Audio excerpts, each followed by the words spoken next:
Isa si Kim Chu sa mga nagpunta para alalahanin ang birthday ni Chris Aquino noong February 14. Kaya naman ilang mga photos ang binahagi niya sa social media at ikinuwento ang ganito.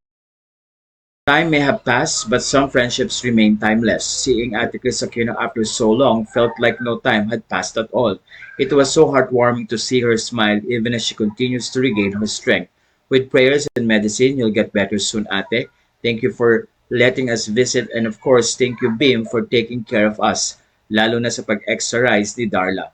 Nice to see you again, Miles Ocampo.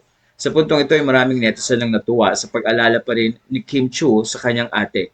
Ayon sa isang netizen, ito yung isa sa mga inaabangan kong post mo, Kimi, ang pagkita or pag-visit mo kay Chris. Sobrang genuine yung heart mo at love mo kay Miss Chris. Habang nakikita ko yung pic nyo, naalala ko yung pagiging co-host mo sa may morning talk show ni Miss Chris, kung paano kayo tumawa at kung paano kayo appreciate ni Miss Chris. I always pray to God na you keep safe and healthy kasi ang dami mo napapasyang tao.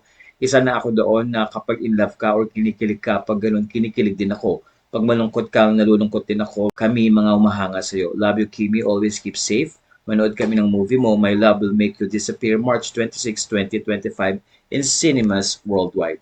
Sa puntong ito ay marami rin natuwa kay Kim dahil patuloy nga ang pagmamahal at pagsuportang ipinapakita niya kay Chris Aquino.